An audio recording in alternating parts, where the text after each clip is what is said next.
live from colorful Bristol, Tennessee. It's white Well, okay, there you go. and icy. Yeah. Very. So I guess it's not colorful. It's just colored. Nobody fell coming in the That's back door, did they? racist. No, nobody came. I came close to falling in the pool, but I did not. Yeah, boy, I tell you what, it is cold. I got to admit, I was a little worried when Ben said, "Hey, you got good insurance." He was just kidding. Or was he? Yeah. Anyway, it is cold. And, I was just sharing with the guys here before we started how, lo and behold, somebody here's heat pump took a digger. The motor blew right before this cold snap. Like, it was almost like Oh, man, I always turn your headset down, buddy. I am getting, There we go. You're good. Is that You're the good. one? Okay. Yeah, thanks. it's almost like a test of like, hey, family, what's your resolve? Like, can you guys do this? And it's almost like preparing us for something. And I don't know if God's calling us to be messengers to the Polar Express or to but whatever it is, it's like we're weathering the cold, man. We got the fireplaces going. We got, blankets. Boys are under blankets watching TV. TV still works. That's all they care about. Yes. They would just hold that to stay warm Yes, they would. if we let them. Braver than the rest, boy. It has been a week of weeks, and we've got a lot to cover tonight. Day one. Yeah. First of all, last week I predicted day one wouldn't happen. I'm not a prophet, but it did. Remarkably, it did. And I heard that Biden left him a very nice letter. Yeah. I can't remember what it said. I know I don't think they released it. I don't. They did. They did. Peter Okay. Ducey read it on the news today. It was just nothing special. It's just generic stuff. I thought the cool part. I like small details. I thought the cool part. He signed it, Love, Joe, and and kisses. Doctor. and Jill. But yeah. Yeah. I love that he just wrote 47. I think it's cool when they call the president by the number that they were. Oh, yeah. Too. I just think that's neat. Dude. It is. It's almost like a football scrimmage. Yeah, game, man. right? Like, hey, 28, get over here. God, I love that. Yeah, so 47. 47. Yep. It was a good day. I think it's been a long time. We've been from Bush to Obama to Trump, Biden, back to Trump. I was excited or was not excited the first time because I didn't vote for Trump the first time. Correct. And then the second time I was bummed, and I wound up being happy about Trump, but it wasn't an election day hoorah sort of thing. It was kind of like as the time went on, you're like, okay, this is pretty good. Yeah, I can get behind this. I can get behind a lot of this. But this is the first election in my lifetime where I was amped up about it. And then to have all this stuff happening, all these actions being taken immediately within 24 hours. I have never seen a president sit down on Inauguration Day in front of the nation. Yeah, that's never happened. It's never happened. And it was like a statement. I think it was very bold, very inspiring that he did that because he recognized the importance of following through on what he said he was going to do. It's, and obviously there's a lot more he has to follow through on. Oh, yeah. They don't have a cure for cancer yet. Right. There's a lot I'm of. just kidding. I'm kidding. That's well, a Biden. But there's a lot of things that I'm going to cure cancer. There's a lot of things that he said that it's like, shoo, okay, that's a lot of promises. Yeah. Yeah. It's a whole lot. We talked about going to Mars. It's a lot of promises. Yeah. So, I guess the question is, do you think he'll lobby to get them because Elon Musk relies a lot on federal subsidies to make SpaceX operate. Yeah. Do you think he's going to put the emphasis, put the right emphasis on the right syllable when it comes to Mars, that sort of thing? I think we all know you can't get past the firmament, though. I think they'll go to Mars. They'll go to Mars, all right, at Universal Studios. Utah? Yeah. Yeah. And, yeah. So, according to Buzz, it never happened. So, but you got to admit, of his big promises, he started making moves right off the bat. right off the bat. But he knew he would, though. We have basically given the country or the world. He does this. Like, this is what I'm going to do. and he's going to do it. Like it's not just we're not with the last administration anymore. Okay, this is like 2016, but this is so not like 2016. No, he is definitely not taking it easy, and he's putting people in place that don't want to take it easy. In fact, I saw a meme today that no matter how you feel about it, I thought it was kind of funny, tongue in cheek. But you guys have seen the guy in the sombrero, the Mexican word of the day. Yes, I love that. I've never seen it. Oh God, I'll send you some. But you today's gotta word, it was guy in a sombrero, Mexican guy in a sombrero, and it's just Mexican word of the day. Hide. I thought that was pretty funny. Hide. He's like, it's just this big, like, jolly Mexican guy. Yeah. It is, oh, And what I love is I've seen so many Hispanic people posting things like, ICE, this is, don't come here. He's not illegal. Like, don't do anything, and giving the addresses. Like, it's actually funny. I think because by and large, that community that is here, legally, especially the legal ones, but the ones that are here on visas that are trying to go through the right channels, that are trying to do it right, are like, yeah, come get them. yeah, exactly. Because you're doing it, you're trying to do it the right way. Right. It's a slap in the face to everybody that has done it the right way. Like, And then you have people like the mayor of Chicago saying, if ICE comes here, we're going to arrest them. And then you have okay, Trump pushed back and said if that they're going to prosecute any individuals in these sanctuary cities. Yeah. If they don't work with or they refuse to obey federal law, they're going to start prosecuting people. But now but this is just the nation we live in, right? That you've got almost half of Illinois wanting to secede to Indiana. Indiana says they'll take them. Have you guys seen this and read about this? I haven't heard about it. Yeah. A bunch of counties are like, we're done. Yeah. We're done supporting Chicago. We want out. And Indiana is saying, we'll absorb you. Come on over. Come on over. Eastern, was it Eastern Oregon and Idaho? Is that right? Yes, they're thinking about, There's a lot of those, parts of California. There's a lot of really red parts of California. Yes, there are. the map people are thinking, y'all, this is going to be insane because we're going to have to change Everything. Yes, Gulf of America. Yes. I saw today Babylon Bee came out with a new map, which I think is pretty accurate. Canada is called Gay North Dakota. Hawaii is renamed to Moana. Babylon Bee, does they knock it out? Babylon Bee is just out of. You got to. I've actually got a good one. I'll show this one real quick. Yes. This is an ode to the Elon Musk debacle, but you believe that? I mean, if you hear that in context, if you hear, I mean, he's like, this is from my heart. Yeah. My heart. It's like, to okay, you. how My about we heart show goes out to you. How about we show the video with sound? How about we do that? Yeah. That would I be- think part of it is too, if you've ever heard him speak, yeah. He's not right. But he's on the spectrum. I think he's, absolutely. I think he's got Asperger's.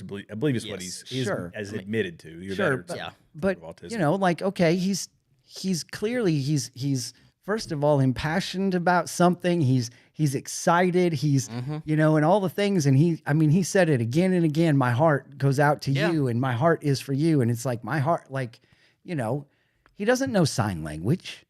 He wasn't up there like my heart goes out to you. He was doing the best he could. He was excited about it. Yes. Yeah. So But here's the thing though. The Democrats continue their same talking points that got them shellacked. And it's like, good. that's fine. Yeah. Keep on with it. Keep on with it. That's a valid point. 'cause Keep coming. my Twitter feed is filled with it. Yeah. It's Yes. what the blankety blank, what this, that, and the other. Look at this. Yes, he intentionally did, and this is exactly what you're right. This is exactly what drove people away from the Democrat Party in this election. Yes. So keep it up. And then you got Everybody's the tired of it. opposite. You got the conspiracy side of it, the other side of the cycle, which is like focused on, one of the Trumps, and they're doing the hand signal. Yeah. And it's like, Eric Trump. Yeah. what does that mean? And his wife told him to. What's that supposed to mean? Yeah, what does that mean? What is he trying to say? They're all part of the same thing. And it's like, So if you watched, I believe it's on the Illuminati bot. Yeah. Is an X account. They show that sort of stuff all the time. That LeBron James does it, and all the people that are satanic or whatever. And now, my assumption was his suit was just tight, and so that's what. But I'm doing I don't know right now. In an uncomfortable it's just position. like it's. I don't really know how. I mean, it's just like it's a comfort. It's your. I don't know. I mean, it's kind of. I think I learned it from Smithers. Remember? You know what? I never really watched The Simpsons. You never did? No. Yeah, well, I've seen clips, but some. They nail it over and over. They come up with stuff, and you're just like, this must have been written down by somebody somewhere somehow. Like they just keep getting it right every time. Their predictions are spot on. Yeah. Let's speak a little bit about predictions. I don't. We have a very loose agenda tonight because there's so much to talk about. Yes. I have got a monstrous list of stuff, so we could go in a lot of different directions, guys. Tonight is like wide open. Oh my goodness. I want to talk a little bit about the free speech aspect in TikTok a little bit, because I had a conversation with somebody the other day, and it was basically, isn't it dangerous to allow people to say whatever they want on the internet? This was the position, and I'm like, kind of, but it's also your job to not just listen to Tim. You know what I mean? Like you've got to do your own You got to do your own homework. We're fans on this show of saying, do your homework. Yeah. Don't just listen to us. Do your homework. But the other side of the coin is, what's more dangerous, to say you can't post this because it's not true, or to say you can post whatever you want if it's true or not. It doesn't matter. Go. Yeah. I mean, personally, this is why I like X, that they really don't have any censorship going on. There's certain little anomalies here and there, but Elon Musk is usually pretty quick to fix them. Let people say whatever they want to say. Free speech, complete and open free speech platform, minus calls to violence. So if you're trying to mobilize people to conduct violent acts, that's illegal anyway. Yeah. So it's incitement. Right. Outside of that, say whatever you want to say. And I think people have gotten lazy, and they expect, when they come to whatever show, they don't want to look 2 or 3 levels deep. They just want to get that quick bit of information, go on, say, I'm just going to take that as the gospel, and how dare you? You lied to me, or look. People are going to say stuff, and for us, we research it as much as we can. We stayed neck deep in this stuff fairly often, or the bulk of the time, but we're going to make mistakes too. You got to go out and find the data. But some of it, in all fairness, some of it is you only know what you know, what you're let to know, what's out there. And so we can say, today there was a shooting at a school in Nashville, right? Yep. And we can speculate by what we have learned so far about this shooter, 17-year-old, but we don't know. Right. And so you're going to say something based on what you know right now, and in a week it's going to be different. And that is the nature of where we're at in the world. Yep. How today it's one thing. Yep. Next week it could be totally different. The fires being, the fires in California, they found a guy with 5 cell phones and a credit card from the UN. Yes. Yeah. Right? Yep. Starting fires in California. Yep. What's a guy with 5 cell phones and a credit card through the UN starting fires in California? Well, it's like so often when we hear these first press conferences, when all these bad things happen, like shootings or the fires or all this other stuff, we're fed information that later comes out to not be true at all. It's like, that makes you, it's like, okay, so what? But then they don't recant. They don't recant it. No. Right. No. It's page 6 that they say we made a mistake. Yeah. So we're led to believe that this is the truth, and it's not. Yep. So, yeah. Back to the TikTok piece, though. I think that the banning of TikTok, I have swayed on this a couple of times, because I listened to Rand Paul, and when he talked about it, he was saying, no, this is the company's not even a Chinese company. ByteDance is was it in the Philippines or in Singapore or something like that? It's a complicated corporate structure, but he's saying, no, it should not be banned because he's a complete and open free trade guy. However, there is far too much evidence that it is tied to China. And that's a position that I've flip-flopped on. I always reserve the right to flip-flop on any position, as anybody should. And I completely flip-flopped and said, no, it absolutely teetotally should be banned in America because it's Chinese spyware. It is absolutely Chinese spyware. what's the other one? I The was red- a little upset with Trump about that one. It's not Reddit. It's Red. Shoot, Red Book. No, it's not Red Book. Red. There's another one out. Red something. Dang it, I can't know. remember what it Another was called. app? Yeah, Yeah, and it's it's It's Chinese. Chinese. And they showed a video of servicemen posting on top of an aircraft it's not carrier. Red Hat, is it? No. I don't know. I've never even heard of it. Yeah, I saw one mention about it, and I can't remember the. Anybody listening know what we're talking about? 'Cause we Yeah, don't. seriously. But I no idea. But I do know. Red something. I've gone.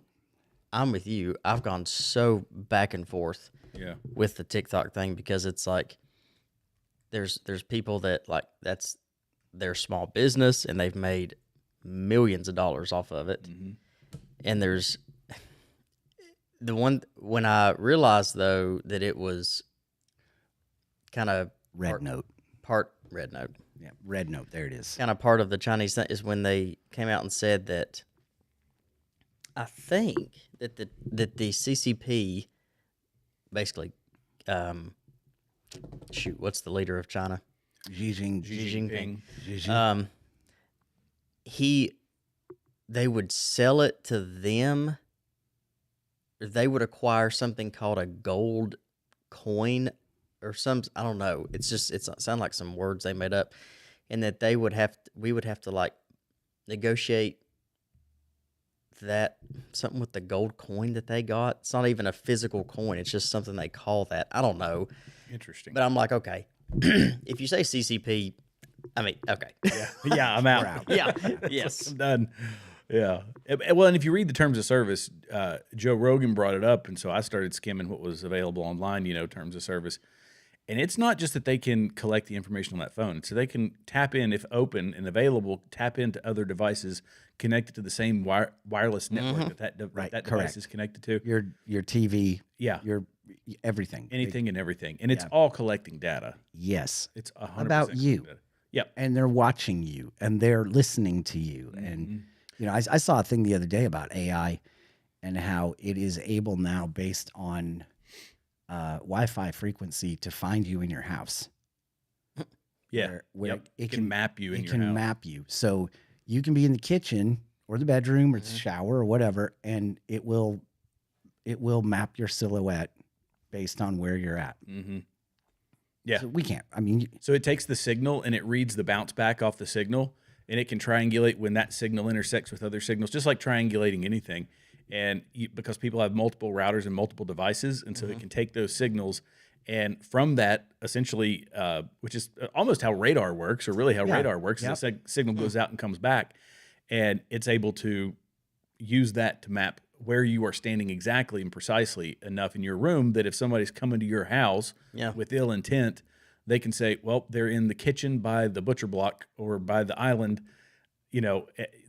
or they're in the bedroom, or they're back in the closet, or they're wherever. And yeah, it was spooky. I could probably find that video. I miss the times when you were young and ignorance was bliss. I really do. You just, Do you? Yeah, I do. For some things anyway. Just it's like, I don't know. You didn't have like a care in the world when you were like younger, and it's like, oh, I can't wait to grow up. And but there was also, I think a lot of that is like, there's also when we were younger, we didn't have a care in the world. Like it was, you especially you're coming up in the generation where this stuff is starting to progress. But in the beginning, did you ever experience a dial-up modem? Oh yeah. Right. Mm-hmm. So the dial-up stuff, it was all new. It was all like, you want to download a picture of the Super Bowl winners, Chicago Bears, and it takes 45 minutes for that thing, one line at a time. Yeah. And, we grew up in an era where we didn't have the worries of like, they know where I'm at. They know what I'm eating. They're trying to poison me. They're trying to like, even though that stuff was beginning to happen then, we were so oblivious to it. And now, because of the speed at which social media and everything is moving, it's like, holy it's cow. It's so much. It's just, it's so much. It just feels like, and it's a lot of responsibility for us. Yes. Right. Because we are now absorbing a massive amount. You can just not watch it. And that's fairly easy. It's obviously very, or just to not be in the know. watch CNN or MSNBC. Right. Yes, But, could do that. but because we have access to so much information, and there's true, not to use a term of the left, but disinformation, there's bad information out there like CNN, MSNBC, ABC, CBS, all the mainstream outlets we used to trust. But it puts a lot of responsibility on us to do the homework and to say, okay, well, I heard this, but I absolutely cannot take it at face value, regardless of where it comes from. If somebody mentions something that seems, oh, that's interesting, or that doesn't quite sound right, or I'm not sure I believe that, you now have the ability to go and research it and find out who it is or is not lying to you. Yeah. And I think that way, the fact that we're the kind of people that want to do that, I want to know the truth. Yeah. That lends itself to more of the dissolving of innocence in a sense. I don't want to believe this. Yep. But, oh my goodness, this is true. Here's big news for us in this area. Was it $2 billion they freed up for North Carolina? Did they really? Yeah. I didn't see that. Yeah. That's you sent great. me that one. It was $2 billion. Yeah. Here it is. This was a post. I started doing a little bit of looking on this one. Let me show it to everybody. So I don't know who this person is, but it says FEMA has been directed back to North Carolina with $2 billion in emergency funds. We transferred it from the programs that that fund welfare for illegals. Yes. They won't be needing it. By the way, Tom Homan has already said the first day, like 380 something illegals they've already gotten. But as I looked into it a little more, this was one example. This was a lady. It's worth listening to. Just enough to where I could bring in my own things. And then I started crying when I saw the bed because it's just very comforting. I'm like, oh, I get to stay here for a little while. So that was nice. And then we did hugs with the FEMA guys and Gordon, who helped me get in here. And then the dogs somehow knew that this was where we were going to be for a minute and had a band of a time. And I just sat in here and was just like, yeah, I'm okay. I'm okay for a minute. It's a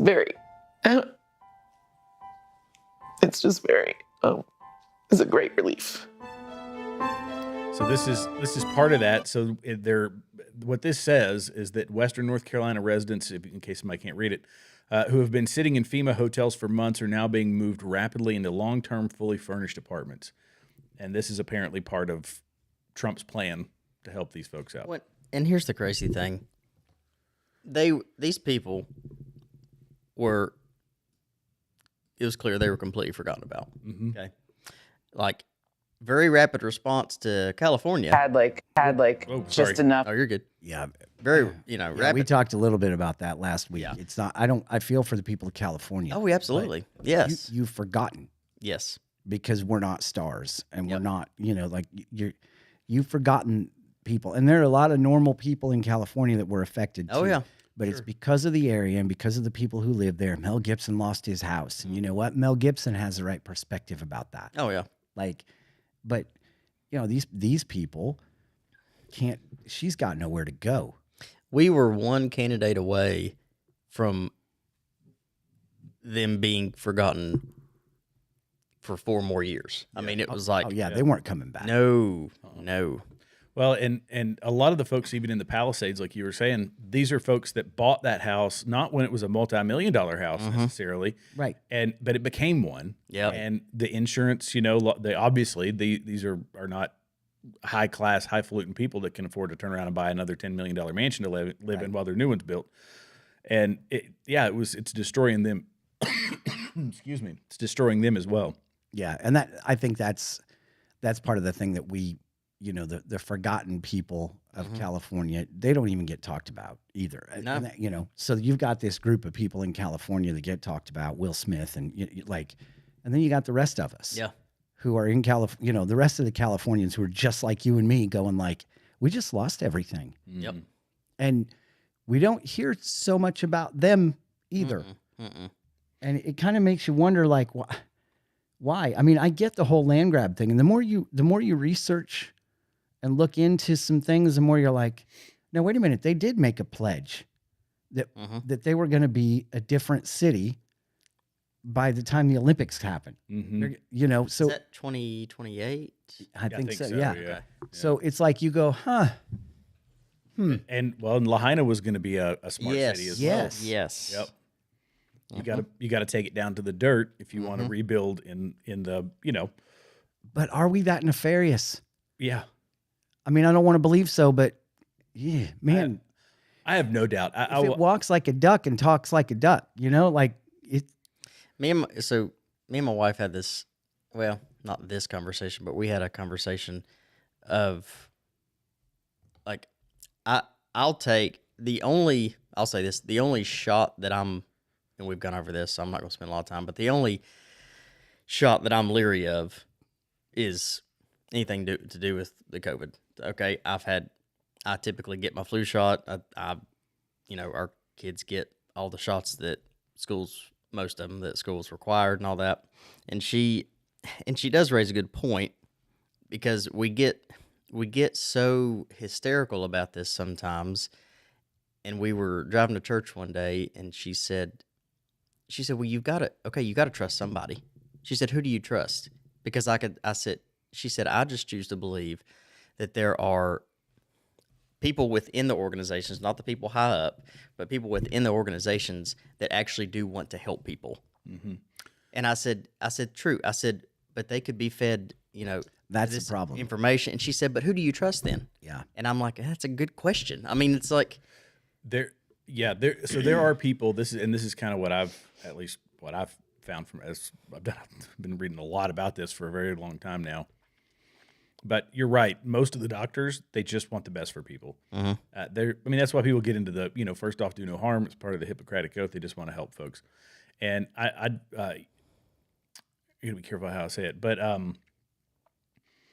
there are folks out there who understand that the system itself is jacked up and that the system is corrupted when it comes to the pharmaceutical industries and their relationship with the medical industries and that sort of thing. And those people are generally pretty vocal online, and they're vocal in the medical community. And you can find those folks, and they'll tell you, they'll be very forthright with you that, okay, got it. Here's the schedule that they say. A lot of it's going to be dictated by your healthcare insurance, who they're going to see and who you can see. And I thought, I just recently went to a physician that I thought was going to be a little more, I guess you would say, holistic. Yeah.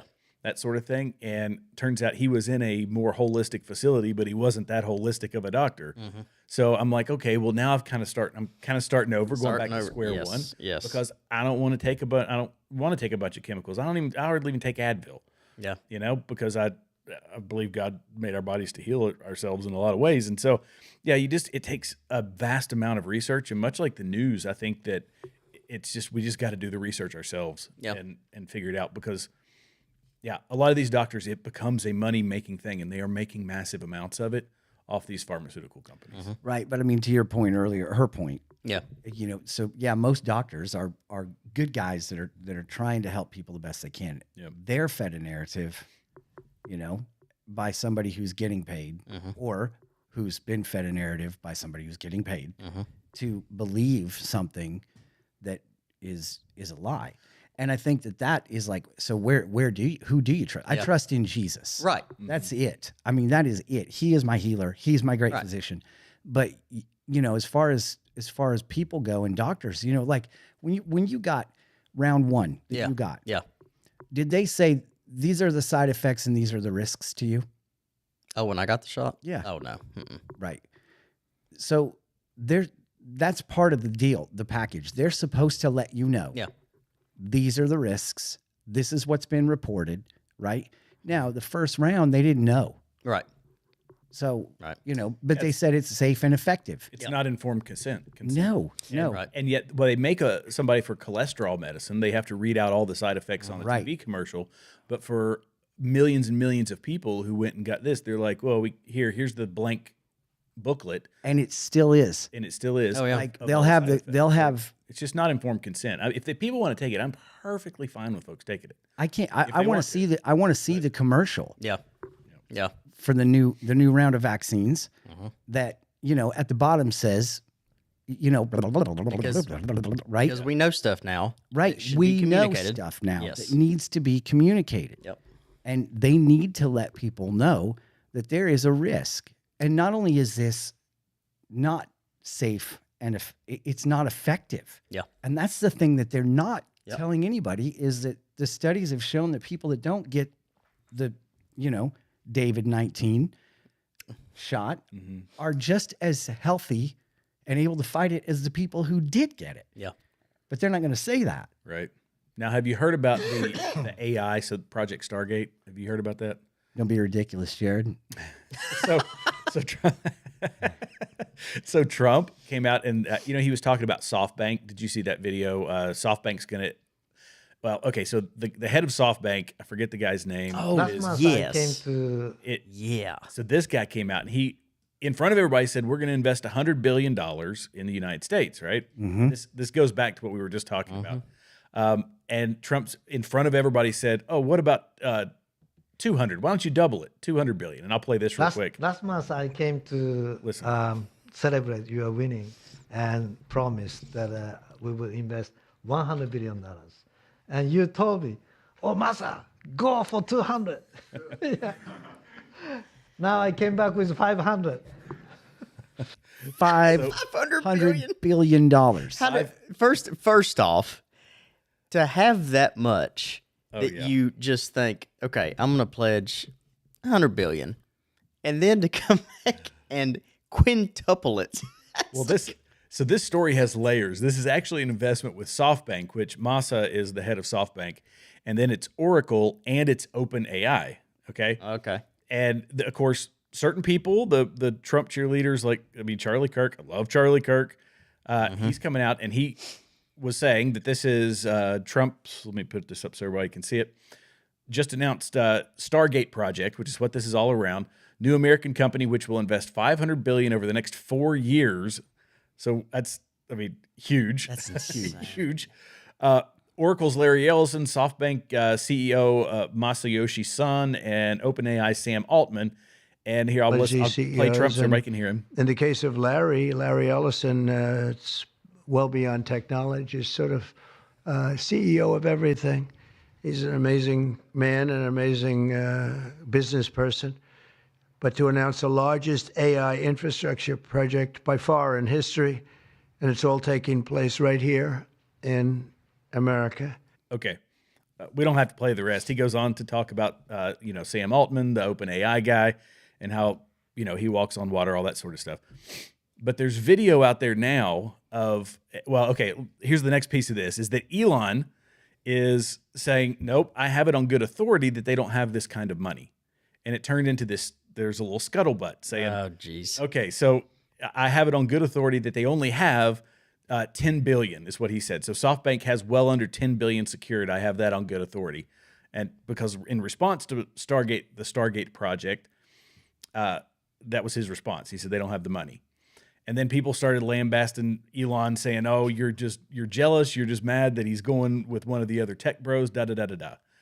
Well, now there's a video of how they're going to use the Stargate project to generate mRNA, like basically boutique mRNA vaccines for people, because this is going to be the largest supercomputer ever built.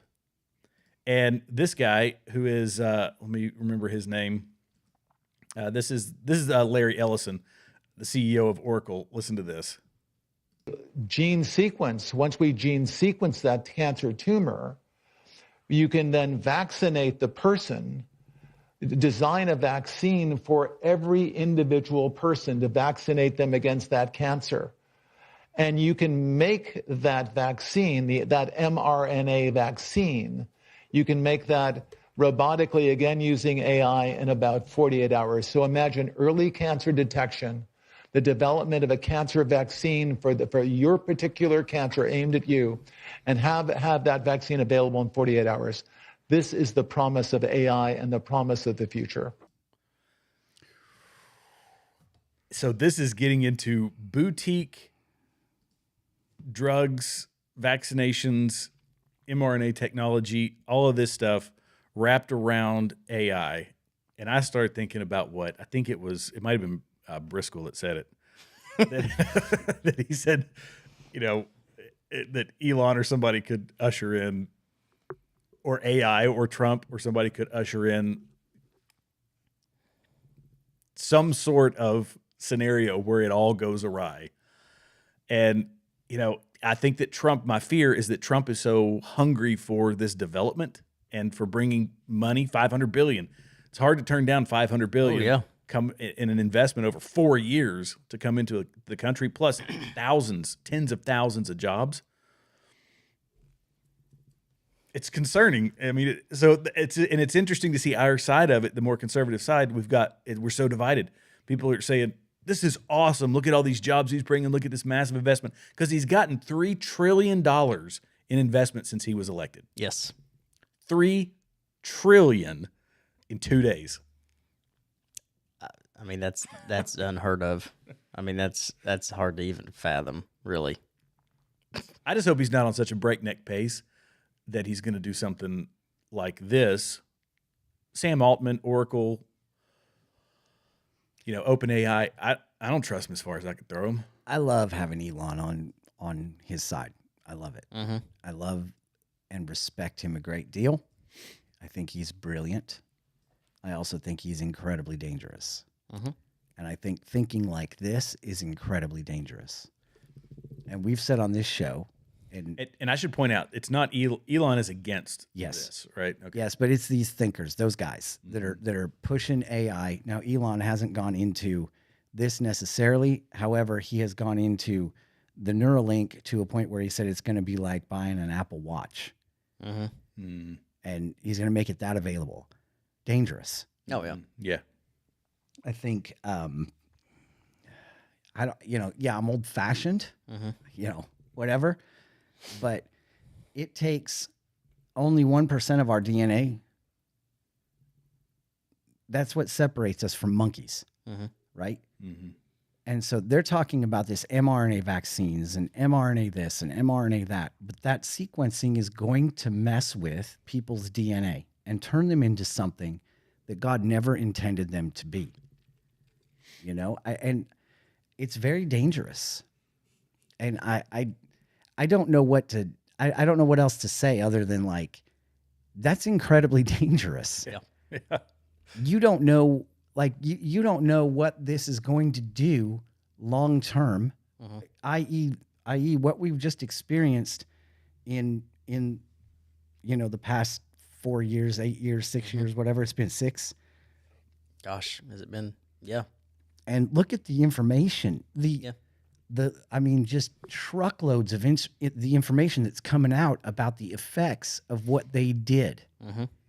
And it's look at what we did. And yes, I think at the base of it, maybe the motives were, we got to help people. We got to do this. We discovered this. I don't believe that. I think that, as Dr. Briscoe has said multiple times, the vaccine was created for the disease. Mm-hmm. Like the disease was created for the vaccine. Sorry. Mm-hmm. Yes. So, it was all about getting people to take this. We got to figure out how to get people to take this because they knew.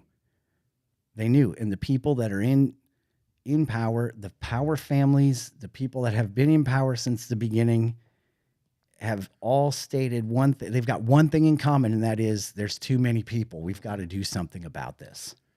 Yeah. Well, and from the medical side, there's a lady who I've seen her several times now online, and I don't take this as gospel, but I will say that she was talking about holistic medicine and the progress that was being made in holistic medicine until Rockefeller came into play. Boom. With Rockefeller and all the petroleum byproducts that they had, they needed some way to get rid of them and profit off of them, and that became a key component of the pharmaceutical industry. And in order to get those adopted by folks, he started investing in the medical schools. And so by investing in the medical schools, they start teaching the stuff that will help him get scientists to essentially use his byproducts in chemical testing to get them brought into medicine, and that spawned the whole holistic medicine is a bunch of Looney Tunes stuff, and the Western medicine, pump full of chemicals is the way to righteous go. thing. Yeah, that's the way to go. Right. That's righteous, and the other is evil. And so it's this vilification psyop, basically, that's been going on for a long time. Yeah, and the Rockefellers, the Vanderbilts. Like, I mean, what about the video I sent you guys the other night? How it takes, if you're here, it's taken like 4,968 people over the past 200 years or 400 years to make you. Yeah. Let me see if I can find that video. Oh, here it is. This blew my mind. Yeah, that was a good video. It's funny you sent it, and it popped up some other video, and it I was hate it when that does that. and I was like, I know, I it don't know, drives me and it was some weird video, and I was like, I don't know if I get all that, Jeremy. Yeah. Born, you needed 2 parents, 4 grandparents, 8 great-grandparents, 16 great-great-grandparents, 32 third-great-grandparents, 64 fourth-great-grandparents, 128 fifth-great-grandparents, 256 sixth-great-grandparents, 512 seventh-great-grandparents, 1,024 eighth-great-grandparents, and 2,048 ninth-great-grandparents. Over the past 12 generations, spanning approximately 400 years, you needed a total of 4,094 ancestors to come into existence. We are the result of thousands of lives, choices, and sacrifices that came before us. This reminds us how precious and unique our existence is. A gift shaped by generations of ancestors. Honor their legacy by living with purpose and gratitude. I thought that was phenomenal. That is wild. Yeah, it was really good. I've never thought about that. And when you sit back and think about it, okay, so all right, let's say that Jane Goodall's right, and they need to call the population, and so that's what they're doing, right? And this is an effort to try to do that. Well, if it took 4,000 over 400 years, it took 4,000 some odd amount of people so that I'm here. Yep. If only 2 of them are not part of the equation, right? Yeah. I mean, every person's life matters. Yeah. For the generations afterwards, right? So I was really floored by that, because you don't think about it. Grandma and grandpa you get, but you don't get grandma and grandpa's moms and dads and their moms and dads that created them individually. Yeah. And it just keeps multiplying to a point where if one of those is off, none of this happened. Yeah. Yeah. And you know, I know, and it goes back to the, perhaps you were created for such a time as this. And it about, I just heard, Bobby Chandler, the guy that, the young pastor that Hickory, North Carolina. Yeah. God, love him. He was talking about that story. Is it Ruth? The book of Ruth? Yep. Okay. Yes. That was his last sermon. It was great. I love that verse. That verse it's pretty cool. And what's cool about it is how God used the most unlikely. I mean, you want to talk about a crazy story, history. Yeah. That's a great story. And if you want inspiration, read the Book of Ruth. It's great inspiration. And it's, as she's one of the female characters in the Bible, and how God uses her to steer an entire nation. And this is another thing that we've talked about here before, but over and over in Scripture, you see God being consumed with people groups more than you do. The individual matters, but he did what he did for the heart of the nations, right? Over and over and over, it was the nations. And I saw this week, Sean Foyt, the worship leader, or Fuchs, or whatever you call him, in the rotunda before the, I shared that video with you guys. Before the inauguration, he's in there with people worshiping. And how incredibly cool would that be? First of all, the acoustics have got to be insane. Oh, yeah. But they're worshiping Jesus. And they had an interview with who's our speaker, Mike Johnson. Yeah. And he was talking about how they get together and pray for guidance and wisdom every day. Like, that's huge. Oh, it is. Yeah. We've got a pendulum shifting where it's like, you know what? Jesus is, we got to get back to, we don't got to get back to, we got to get to. We've been gone so long and it's been such a steady decline. We've got to get direction and purpose. There are more athletes being outspoken about it. The NCAA football championships, Ohio State and Notre Dame, two of the most outspoken teams about Jesus all year. Yeah. I mean, the only team, Liberty. Yeah. You know what I mean? Yeah. But like, that's it. These are secular universities, and they're both proclaiming the name of Jesus boldly. Yep. And it's not baptizing people on their campus. Yes, and it's not. I'd like to thank God. Yeah, right. I want to thank Jesus. Right. That's a big deal. That's a really big deal on a national stage. Yep. And you've got people that are, over and over. It just seems like God is trying to make himself known through circumstances and situations where we've gone far enough away that he's listening. I feel like he's listening. I know he's listening always. I know. I get what you're saying. But I feel like he's really listening this time. This is his. His answer is, I've heard your cries. Yeah. I've heard your prayers. I'm going to stay the execution. We're going to move forward, and my name is going to be made great to everybody. And when Trump is up there and says, from now on, the national standard is there are two sexes, male and female. This is over. And I think that's a good segue to one of the things I know we were going to talk about, which was she wasn't a what was the she's a bishopess. Bishop S, yes. I can't wait to. No, she's not actually. Well, I know, but she's a poser. It's she's a Marxist. I mean, she's a poser. When they were talking on the 5 today, Harold Ford Jr., I think used to be a senator from Tennessee. I really like him for a Democrat. Really like him. I think he's a pretty cool dude. But he was saying, the Jesus, he hung out with hung with sinners and da da da da. Okay, yes, he did, but he didn't leave them to stay. He doesn't say, all right, keep on doing what you're doing. Yeah. Hey, there's a difference. There's a difference. Yes. And when she's up there, have mercy.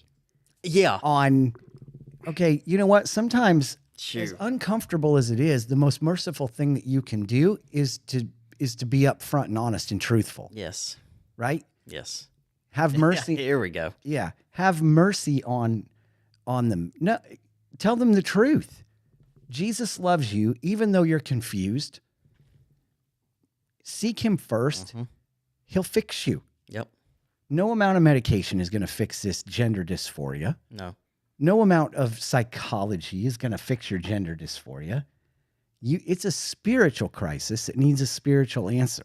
And when she said, I know you're wanting to play. Sorry. Oh, no. You're fine. Go for it. But it's like when she stands up there and says, these people are afraid for their lives. You know what? And I'm like, okay, good. Like, no, we're not. They shouldn't be afraid for their lives. Okay, that's not nothing like that's going to happen. But they need to know that this isn't the best path for their life. Boom. I mean, that's it. Right. And in that capacity, you should be afraid for your life because you're on the wrong track. Yes. This isn't right. Yes. Let's play, and we can stop her at every segment of Have Mercy, and we can talk to this. Yeah. Okay. I think I'm at the right spot on this one. She talked a lot about the immigration stuff too. Yeah. Let me make one final plea, Mr. President. Millions have put their trust in you. And as you told the nation yesterday, you have felt the providential hand of a loving God. Everybody knew exactly where this was going when she started. In the name of our God, I ask you It ain't our God. to have mercy upon the people in our country who are scared now. There are Look at Vance. I gay, love his. lesbian, and transgender children in There it is. Democratic, Republican, and independent families. Some who fear for their lives. Okay, so yeah, Vance is already done. Yeah, his eyes went I up. mean, and He he's is like, checked out. I will give the Trumps an incredible amount of kudos because they are stone faced through this whole He thing. lasted, as it gets on, he makes a face, but he lasted much longer than I thought he would. Yeah, but his wife, Oh, she does. Yeah, she's a master. Yeah. She is.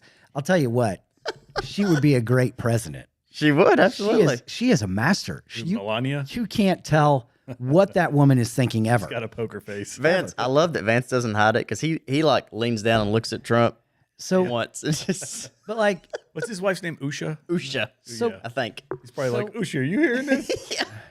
oh, and she's doing a pretty good job too. Yeah. You can tell she's a little bit in disbelief, right? Yeah. But like, okay, if you're gay listening, do you fear for your life?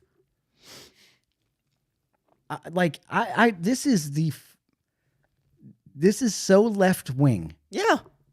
and it is like ridiculous. Have mercy on the gay and lesbian community. They're afraid for their lives. I can't recall anything that either one of these two men or anybody in their cabinets have said Nothing. about Did he say they were going to round them all? Yeah. No. I their mean, camps for them or something that I'm missing. Is that like a deep state thing that Trump's deep state is going to do? Round them up?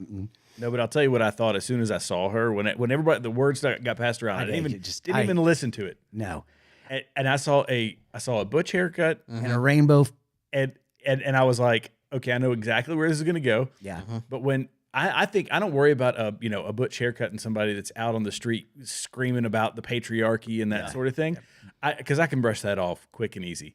The people that you really have to worry about are the ones that talk like this, the butch haircut, and they use that soft, kind voice. Yeah. Oh, yeah. Yeah. And it's In the name of so our, nice In the name of our God.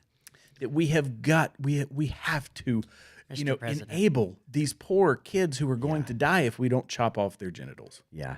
I'm telling you, this prayer, I think, is of as far as everything that has happened over the past few days, this moment was one of the only moments that I've seen where it's been like, oh, for the love. I know. It's still here. And that's what they're probably thinking, like, okay. It's almost like my wife says to the kids, read the room, Yes. right? Yep. Read the room. I don't care that you had this written down before you got up there. If I was preaching to this audience Yeah. and this was in my notes, I'd be like, yeah, I don't know that this is, unless it was inspired by the Holy Spirit, which I know this wasn't. No. But, I mean, I have no trouble ruffling feathers. Y'all know that. I'll ruffle feathers all day long. But this isn't ruffling feathers. This is stupidity. Yep. This is knowing that your audience has a moral obligation And a mandate by the American people. right. And you have to be ignorant to think that your position, like to take the position that she takes or that any left-wing person takes when it comes to transgender kids, that's a position of ignorance. Automatically, you lose credibility from the get-go. Yeah. But to be that it's not. I don't even think that she was not that aware. She knows that everybody in that crowd is morally opposed to gender transition for children. Yep. And she took this opportunity, the stage at the National Prayer Breakfast after the landslide victory and all these monstrous, these amazing actions, just doing awesome stuff right off the bat. He's getting all the press. All the cameras are going to be there. This is my chance to do what she did, is go on The View. My chance. Get on CNN, MSNBC, ABC, CBS. Yes. This was a selfish, narcissistic play. Absolutely. Yep. As opposed to saying we could make this about God and the nation, the unity of our country and all of that, she makes a overt political point. A divisive. Because she is a selfish narcissist. And then when she gets on these platforms, when she gets on The View and MSNBC and all them, they can say, well, this is a woman of God that we have on our set now. This is a, they can check that box that they got Oh my goodness. Let's hear from the clergy. She's going to be the clergy. Let's hear from the clergy on everything. Yes. Well, and they're not. Yeah. She'll be the. She'll be the clergy spokesperson. Oh yeah, they'll bring her in like Dr. Burke's. You know. Yeah. They'll just bring her in every so often. Yeah. And they make a lot of money too. Yeah. Oh yeah. About $200,000. A lot of them make if you come in as a they say a Fox News contributor or whatever contributor. Really? You'll make $200,000 to do. So you have to do so many minutes. It's all based on time. So you got to meet time requirements. Oh, if you do more time, that's easy money right there. Man, I do all day. There's people out there making like $1,500 a minute doing. That's fantastic. Yeah, that's fantastic. It's crazy. But I mean, okay, so anyway, the gay lesbian thing, they're fearing for their lives. And you know what? I want to say on behalf of all of Americans, we're sorry that you're afraid for your life if you're gay and lesbian because Trump is in office. You shouldn't. I mean, yeah, if you're afraid for your life, you need to maybe do a little more research on what's been said and what's actually been done. I got a news flash. Like, this is a big one. Really, the only person that cares about your sexuality is you and Jesus. Yeah. I don't care. Yeah. I feel bad for you. Yeah. But this, God grieves you. He not grieves you personally, Right. but this decision, this feeling or whatever it is that you're going through. No idea, but give it to Jesus. He loves you. He loves you. And Trump is not going to kill you or put you in a camp because of it. No. In fact, I don't think he wants to know or even cares. The next crisis. Yeah. To have mercy. You want me to keep playing? Yeah. And the people who pick our crops and clean our office buildings, who labor in poultry farms and meat packing plants, Slavery. She's who talking wash about the dishes after a we eat serf in class. restaurants and work the night shifts in hospitals. I'm sorry, I have to stop there. She is talking about serfs. How dare you take our slave labor, our cheap serfdom? If a away conservative from us. had said that, if a conservative preacher had said that, would that not just be all over? Oh my gosh, I just can't. Keep going though. What does she want mercy for them? What is she wanting mercy for? Let's hear what she's got. may not be citizens Oh, there it is. or have the proper documentation. Oh God, he's so great. But the vast majority of immigrants are not criminals. They pay taxes and are good neighbors. I have numbers on that, by the way. They are faithful members of our churches and mosques, synagogues, wadara, and temples. That family is doing an amazing job. Oh, they are. Every one of them is How are you sitting there not going Don? like, How are you not Eric or Don Jr. and just like okay, like actually they like, are. cracking up. Laura Trump looks like a little. She looks like she's a little dick. Oh, She's getting. You can tell she's getting ready to be like, I want to stand up and be like, okay, enough is enough. She's got on too much makeup to be red in the face, I think. Yes. Yeah, keep going though. I ask you to have mercy, Mr. President, on those in our communities whose children fear that their parents will be taken away, and that you help those who are fleeing war zones and persecution in their own lands to find compassion and welcome here. Our God teaches us that we are to be merciful to the stranger, for we were all once strangers in this land. No, I'm sorry. Let's pause for a second. My parents knew me. I was never a stranger in this land. Yeah. Right? Does she mean my ancestors were strangers? I think she's going. Yeah. She's going back like Way we back. We were all strangers. Yes, that's what I think. That's what she's saying. How does she know that? First of all, number one, number two. All right, to the migrants. Yes, pack your bags if you're here illegally. Yeah. That's the key word. Illegal. I mean, here she says we have legal, undocumented. All the thing. The last time I checked, nowhere does it say he's going to deport people that are on track. That's the thing. We have many immigrants in this country, legal immigrants. Yeah. And ones that are trying, and ones that they know they're here. I don't think they're talking about. Can I dispel this tax myth? By the way. Yeah. Okay. They pay. Some of them pay taxes. Yes, they do. About Some do. $30 billion a year. Yep. You know how much we spend? 180 billion a year. That's not a good ROI. No. I'm sorry. No, it's it's not a not. good ROI. Return on investment is really, really, Yeah. really bad If there. we're spending if we're spending that's 100. It's costing us. That means 150 billion dollars a year.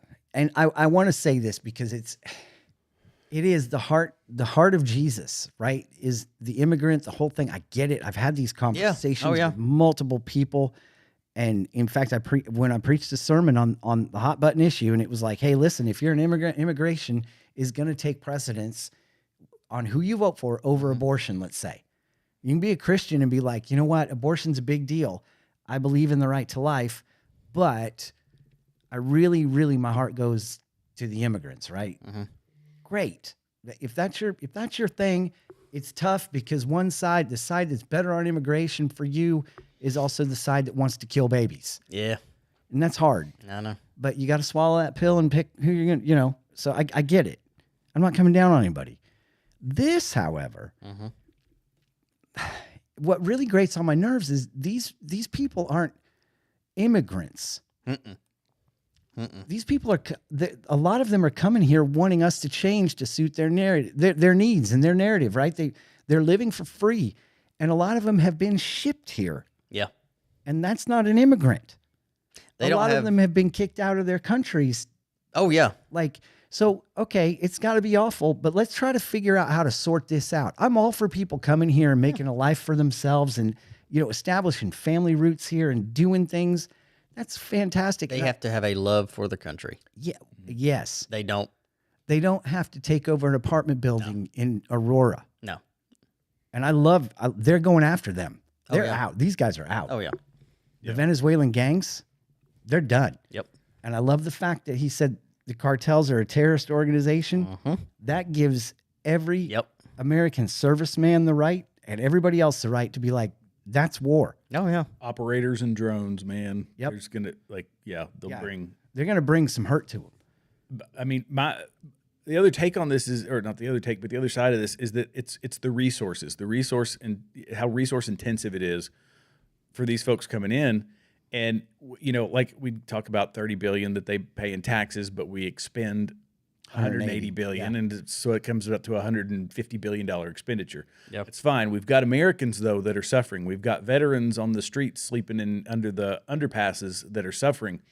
And these folks, by their very nature of coming here illegally, broke the law, which makes them criminals. That's it. They are essentially fugitives from the law when they bypass law enforcement and go into middle America. And then they steal and they, leech off the system, a system that they themselves did not pay into. That in and of itself makes them thieves. So this is theft, and this is from the get-go breaking the laws of our country. I am 100% for legal immigration. I have no problem with it, but it should be a difficult process. Yep. You should teach them to assimilate. And all the good immigrants, I guess is one way to put it, the ones who spent 5 years, 10 years trying to get into America. Yeah.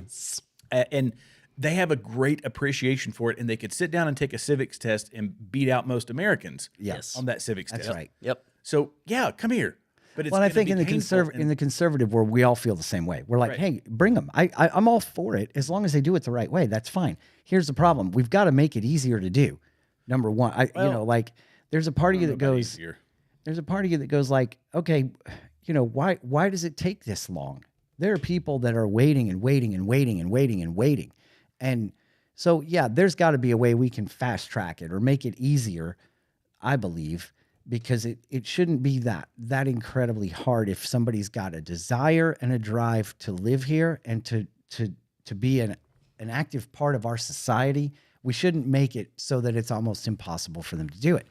That being said, we also shouldn't make it so that the borders are open. And it's a catch-22 in some regards. Push back against that a little bit. I think that it needs to be. I mean, I get that the system is messy.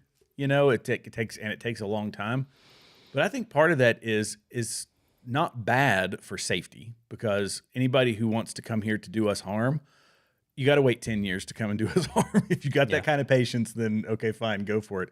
But there's a vetting process for folks as well, and it's difficult in foreign countries to vet individuals. I just know that if they're coming from Afghanistan or they're coming from Iraq, there's no vetting. There's vetting is nearly impossible in those places, but it can be done.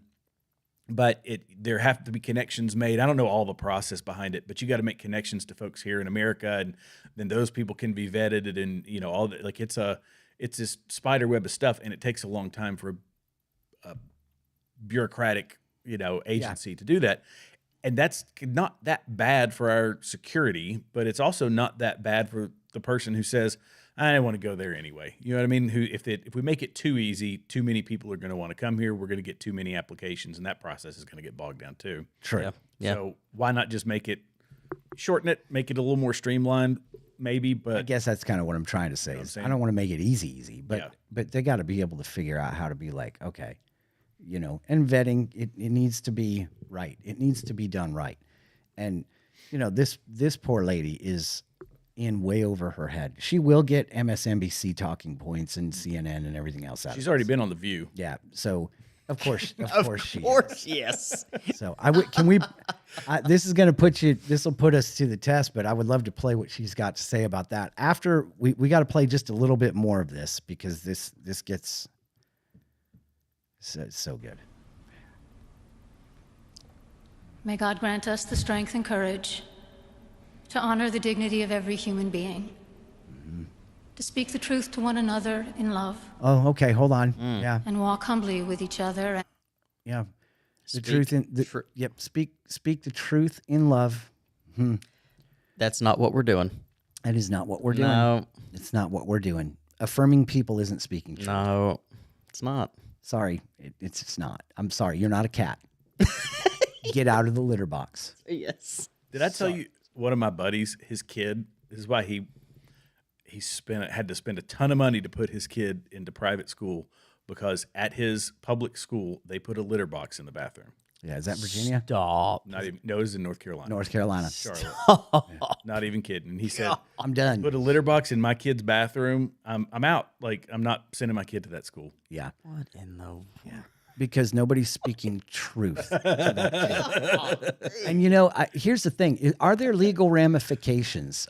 And this is a serious question. Have you guys ever heard of anybody getting sued for saying, you're not a cat, get out of the litter box? Has anybody ever, no matter how irate the Karen is that's raising them to enable them to be that kid, what is she going to do? Sue me for being like, you're not a cat, you're an idiot. Right. You call my kid an idiot. He is an idiot. Yeah. So are you, for not speaking the truth to him. What are the legal ramifications there? That's hate speech. No, it's the truth. It's the truth, right? You're an idiot. And it's my opinion. Man. It's not hate speech, it's my opinion. I don't hate you. I think you're stupid. or a victim. In Or a some victim. instances, Yeah. by the parents. Yeah. Parents are the ones. Parents are the ones that are doing this. And the kid says, because I I've been all kinds. I've been a Smurf. I was a lion. You better believe it. I was everything. I was Jordan. I've been Kenny Rogers. I've been, Although one of my childhood pretend things did come true. What's that? I wanted to be G.I. Joe. Well, yeah, that's true. Yeah, so you joined did. the army, baby. Yeah. So that did come true. Good for you. Good for you. Yeah. Mine never did. All my dreams. Okay, keep going with her, speaking the truth in love. And our God, for the good of all people in this nation and the world. Pause. Amen. Yes. Not once did she say the name Jesus. Do you know why? She can't. She can't. I wonder if we can pull her up on The View. Yeah, I could probably find her. The gosh dang, the look when she would. Well, she's trying to be profound. She's educated, deep. She's got depth. She's got character, merit. Oh wait, we should all strive to be as compassionate as she is. I love Penn and Teller. What he says about, like, if this is true about Jesus and you don't tell me. Right? Oh, yeah. This is the same thing. It rings true here. You want to speak the truth in love, then there are two genders. Yeah. That's truth. It's loving. Jesus was so incredibly offensive. He was so incredibly offensive. And people don't know he was. He was filled with compassion. You're right. Did you? They invented the word compassion based on what they saw in his face. There wasn't a word. So compassion comes from Jesus, literally. Yeah. Right. So he was compassion, but he also said to the Gentile woman at the well, Yeah. you know, here's truth. This isn't your husband. You think he didn't stir stuff up? Oh, right. I mean, come on now. Right. I mean, we want to say, well, no, it was just to the Pharisees. And no. It was to everybody. He spoke the truth. He always spoke the truth, no matter how uncomfortable it made them. Okay. Yep, there we go. So Bishop. I will also say that this woman back in 2020, her church was set on fire during the riots, and she blamed Trump. And then I have another video here where she was dressed up in, like, with the, you know, her mask on and all that stuff, basically protesting. So I don't know who picked her for the one, but this is her on The View, I think. Okay, yeah, This should be the right one. They could, and leave, as they say, leave the rest to God. Bishop, predictably, you seem to strike a nerve. President Trump initially said yesterday it was, quote, not a good service, unquote. But overnight, he took to social media to say you were a, quote, radical left hardline Trump hater, unquote, that you brought the church into politics and that you owe your church and the public an apology. Now, given your role, it doesn't seem surprising that you would speak out for the marginalized, as anyone who's read the Bible and knows the path of Jesus. But do you think your message is being misconstrued and politicized? Oh, well, sure. Yeah. But I think if you read what I said, and I mean, how could it not be politicized, right? We're in a hyper-political climate. One of the things I caution about is the culture of contempt in which we live that immediately rushes to the worst possible interpretations of what people are saying and to put them in categories such as the ones you've just described. That's part of the air we breathe now. And I was trying to speak a truth that I felt needed to be said, but to do it. I hate when people say a truth. Yes, Yeah. I hate that. So here's the problem, though. Dang. And I agree with her 100%. It's a political narrative. It's a political climate. The climate is what it is. You made a poor choice as a layperson to approach a subject that was going to fan flames of political problem. Like you just don't do it. You just don't do it. And if I was leading a prayer and Biden was in office, I wouldn't pray for the unborn. No. Right? I would leave that out because you're not going to win anybody to Jesus when you come against them. And she misses the entire point of the gospel. I get where you're coming from. These are your opinions. Jesus never said anything about illegal immigrants. And he never said anything about the gay and lesbian communities. And I mean, this is what you did here was take a position, like you said, Jared, to inflate yourself and to play God. Have mercy on people. Just like Jesus did, just like God did. Did God have mercy on them? Did God really have mercy on the gay and lesbians in Sodom and Gomorrah? The Bible would say no. Right. And it's not the sin Except for Lot. Except for Lot. Yeah. Not even Lot's wife. She looked back, right? Oh, yeah. But, and so people, you've got to be careful. You don't want to say that's a sin. No, I actually will call it what the Bible would call it. That is a sin. Yes. Well, Jesus never addressed it. Jesus never had to. Sin is sin. It's a separation from God. And God's intent was male and female. And he created us and he said, be fruitful and multiply. Can't multiply if you got two females. Can't multiply if you got two males. No. Now, if you love a guy, whatever, that's your thing, man. But and the argument that or not the argument, but kind of our approach to this always is from the kids' perspective. So it's about the kids. Yes. And that Laura Logan clip, I don't have it. I could probably dig it up where she was talking about people that so are good. are oh man. Let me see if I can find it because so good. Yeah, she was talking to someone who was part of this, this group of, satanic individuals, people in power. And I've got here it is. In fact, I've got it right here. I'm going to play this because it's going to do a much better job of explaining it than I possibly. It pretty much nails it. Yeah. Things I asked him is because one of the things I asked him is I said, I get it, but I don't get it. The children, you got to. I have such a problem with this. You got to explain this one to me. And he said, well, first of all, you're looking at it the wrong way. I said, what do you mean? And he said, well, they don't define children the way you do. They don't define the world the way you do. The choices that you face are not their choices, right? They look at it completely differently. And I said, well, okay, so how do they look at it? And he said, for them, everything is defined by their one fundamental, all-consuming purpose. I said, which is what? He said, to defeat God. Right? Because this is the moment. For them, it's about the real God. The true gods are them and Satan. They're right. And so he said, children are the closest thing on earth to God, because we are created in the image of God. And as from the moment we're created, we haven't had time to be corrupted and to stray.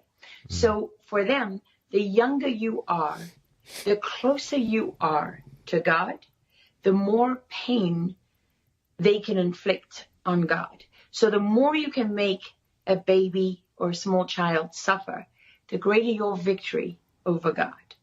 And that is the only consideration for them. Outside of that doesn't exist. Now, you think about this, right? And that's Laura Logan. She is a renowned reporter. Oh, yeah. She's not some kook. Good. So you think about this, because it does come back to it. It comes back to this spiritual climate of America, spiritual climate. It's all spiritual. Everything is spiritual.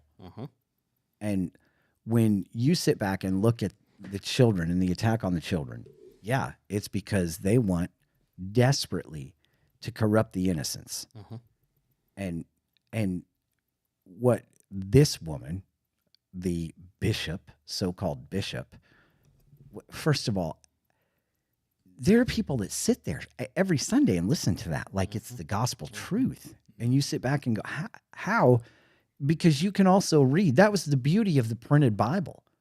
That's how America became America, was people were going like, that's not what it says. We're out of here, right? And why aren't you people leaving the church, that church? Like, I would be out, man. I would be out faster than it. Well, I would argue with her first. But a lot of people won't, because it fits into their worldview. And so it's taking their worldview. And I did an interview with a guy, and it was unbelievable. He was talking about medical students, and he said, how do you put the Bible into it was a place where they were very heavy in the way they taught the Bible as far as medical school goes. He says, how do you take the Bible and put it into your medical curriculum? And they said, that's not the way to do it. That's the way other people do it. We take the Bible and we take our medical curriculum and put it into the Bible. Exactly. Right. Because the Bible's the foundation. Right. Right. The Word of God is the foundation. And in her life, you can't take a narrative that condones sin. I'm sorry. I don't understand how you would do that, where you go, there's millions of gay and lesbians who are afraid for their life.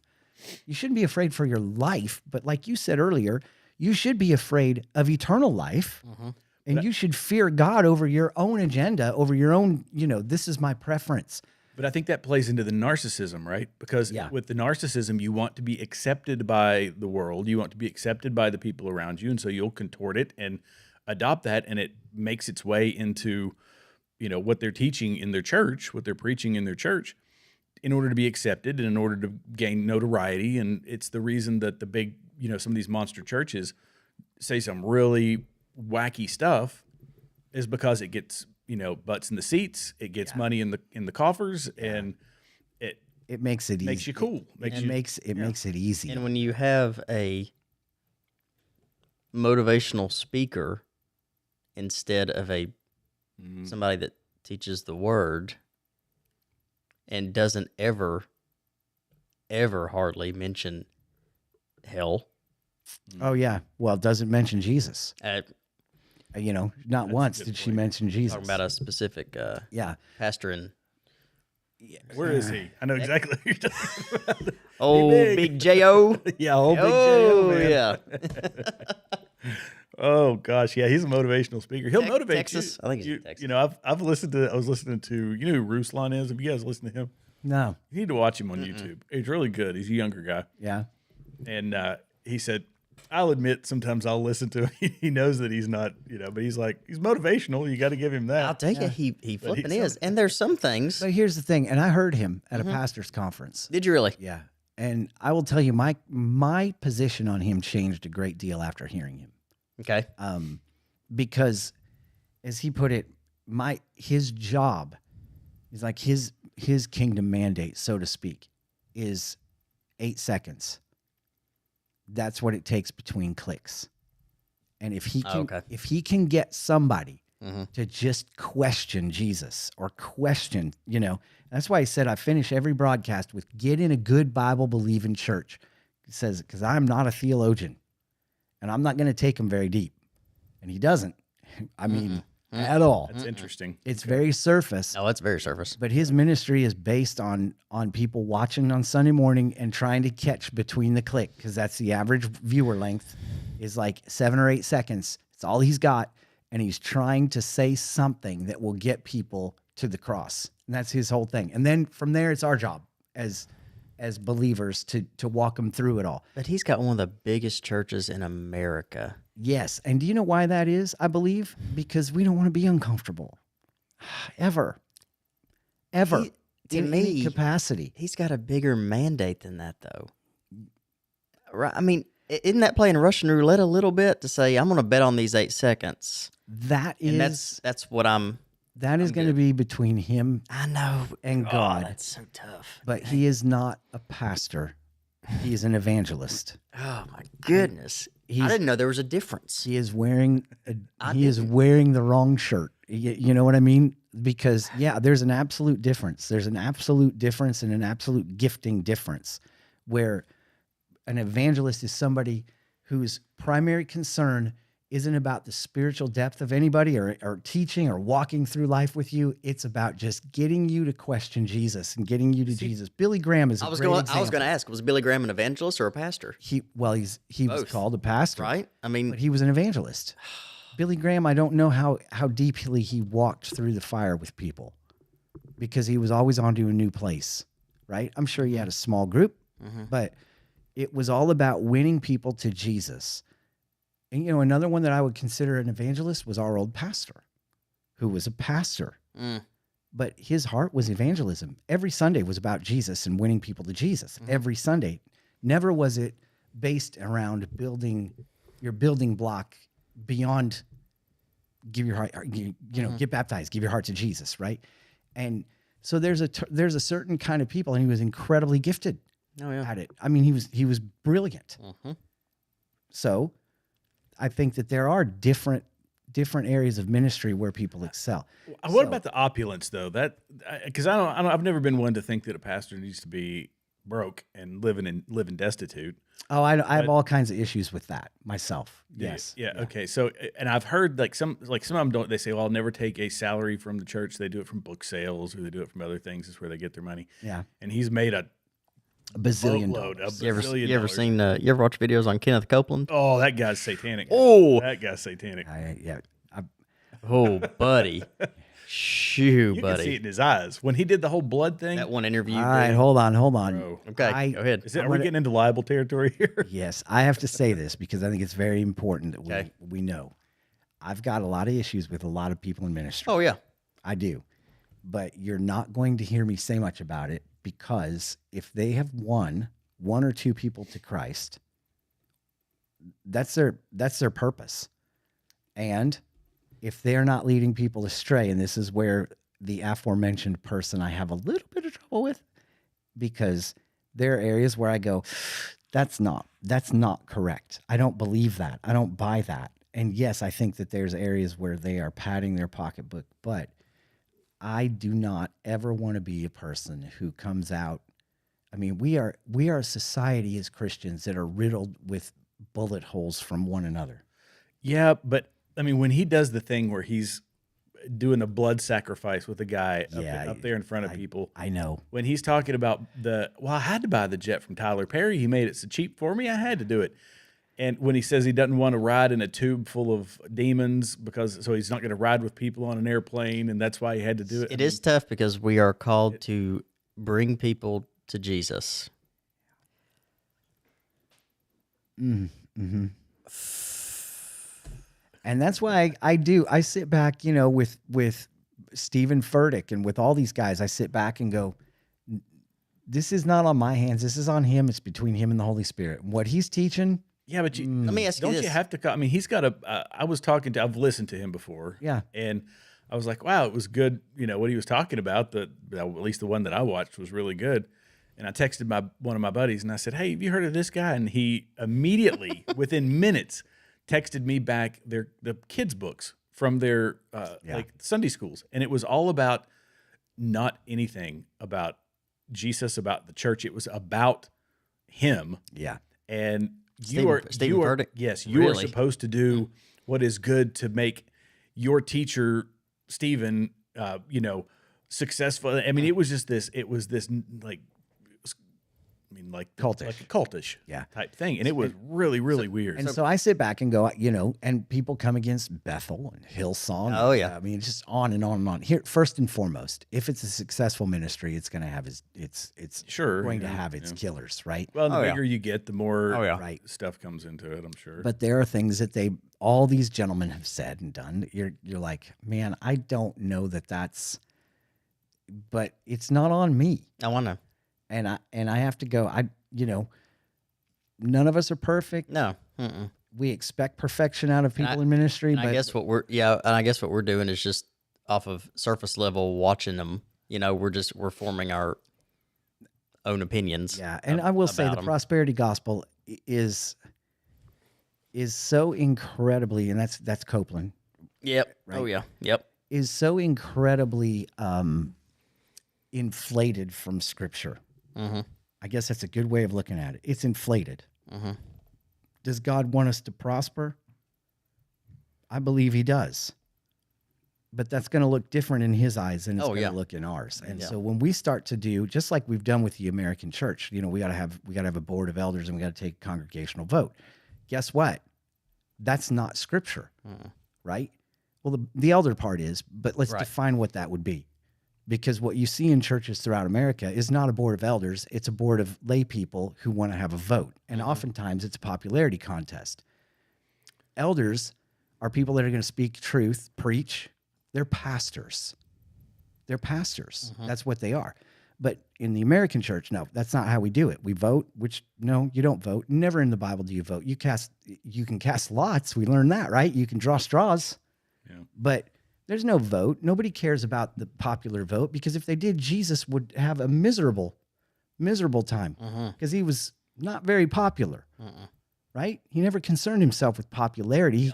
It's about the truth. Yeah. So, anyway, I look at this stuff and go, gosh, those are areas where I'd steer clear, just like this woman.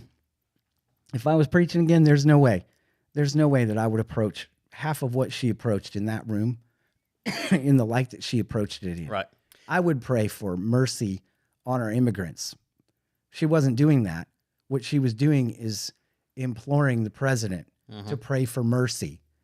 In other words, it's like a backhanded prayer. And we do this in the church too all the time where it's, Lord, I just pray that, this person with money would right in front of them. You're praying this. Right. You know what I'm saying? Yeah. Like you're going to do this to try to manipulate things, and that's what she was trying to do. It's not a prayer. It's not legitimate. It's a tactic of manipulation. Well, and I think back to all the people we were talking about. That's what gets my antenna going up like crazy. Yes, it's manipulation. Right. And you see it in this woman, this bishopess. You see it in other places, and I know it from people that I know who have family that are clergy and whatnot. And I know it from what my dad experienced when he was in the Methodist church as a United Methodist pastor. And of course they split away and went global. That it causes people to be wary, and your antenna goes up, and you're always looking for ill intent in people. Yeah. And like it does for me, and I find it almost distracting when I'm trying to listen to someone, because I'm listening to hear what they're saying about God, what they're saying about Jesus, and I'm waiting for the political thing, to come into play. And the minute it does, I know exactly how I'm going to respond. I'm going to be like, I'm out. I'm out. Well, that's right. I'm out. That's right. I'm not doing this. And I think And when I say political, I'm talking about generally from one side of the aisle, because there is one side that 89.999% of it aligns with Judeo-Christian principles, right? Right. And the other side has none. Like it's almost the antithesis of that. And here's the thing: the other side that has none is the vocal side, right? And you know it pretty quickly, because the majority of the Christian conservative movement, right? We're not going to say anything because this is how our government was founded. This is how our nation was founded. We don't have to rail against anything because this is just how it is. Right. If you steal, you get in trouble, right? Because that's what the Bible says. And so it's when you have the person that's like, no, stealing's fine. They have to say it. They can't not, the zebra has to try to change its stripes. It can't stay the way it is, right? And so it's easy to see these guys and gals who are left-leaning pastors, because they can't help but preach politics and can't help but preach against it. What they do, though, is to do it in the name of Jesus and to make it look like this is how Jesus would behave. Yeah. This is what Jesus would do. Jesus was an immigrant? Yeah. No. I'm sorry. That doesn't cut it for me, Yeah. Well, and it's, you're talking about being kind and helping the widows and orphans, and that they lump that into Marxism, and knowing that, on somebody that looks at it at the surface level is going to say, oh, that makes sense. Yeah. It's all about equity, right? It's about redistribution. It's like, no, now you're talking about theft, because it's free will to care for the widows and orphans. You're going to get me started now. But here's it's not saying I'm taking from you to give from other people. I'm going to steal from you to give to It is 10:30, but I got to say this, because Jesus says that they'll know that we are Christians by our oh my gosh, by our love. Yes, sorry, blanked out there. They're gonna say they know that we're Christians by our love, and we say that over and over. There's song, whatever. It's like, oh, they know that we're Christians by our love, but you've got to finish that, and it's for one another. For who? Right. For everybody in the world. No. They know that we're Christians by our love for one another. I'm not talking about the world. We're not talking about the orphans and the widows of the world. Even though, yes, as a Christian, we need to help them. I'm all for it, right? It's talking about the church. It's talking about in your body, in the church, love one another in the body, because that's a magnet for the world to go, hey, look at these people. I want to be like them. I want to be a part of that community who just loves each other and takes care of each other, right? It was an evangelism tool, is what it is. Yeah. Jesus says the world's going to see this. They're going to come. Jesus didn't say it, but this is the principle. The world will see the love you have for one another, and they're going to want to be a part of that love. They're going to want to be a part of that acceptance. Doesn't mean that we sit back and go, no, it's okay. The sin can stay, right? Because there's tons of examples where, no, the sin has to go. Yeah. But God's going to change your heart. Be a part of the community. Belong. God will sort this out. You just come. We love you. We're going to take care of you. But it's not about the immigrants and the gays and lesbians and all the things this woman says that are in the world. Yeah. Jesus' primary focus was on the church and his 12 guys, teaching them like, hey, man, this is how this is going to look. Yeah. The kingdom can be here. And people will see Jesus through them. Yes, and how they act towards one another and the world. The Good Samaritan is a great. Oh yeah, that's the great story, right? But so we help the orphans and widows of the world, and we help the gay and lesbians of the world as Christians. We're to love people, but the primary objective is to take care of one another. And what do we do in the church? Sadly, No, we because we're the only hospital that shoots its own wounded, right? Yeah. You got people whose marriages are split, and so he's got to go. He cheated on her. We can't restore that. He's got to go. He's a cheater. Come on, man, get it right. Yeah. Love one another. Okay. I know. We can go on for 2 more hours. I really could. This is a good conversation tonight. I'm enjoying this one. But yeah, it's intense, but it's very intense. So here's the deal: butch haircut with glasses, and what's that thing called? A frock or whatever? Stole. A stole. Okay. Yeah, just don't. I would come in and take one look and be like, yeah, we're not staying here. I'm gonna go somewhere else. Yeah. Right. There you have it. I know that's so judgmental, but man, that was awful. Yeah, brutal. Boy, we had a lot more we didn't get to. No, but we've got next week. Good. Yeah, we got next week. Oh, yep. my goodness.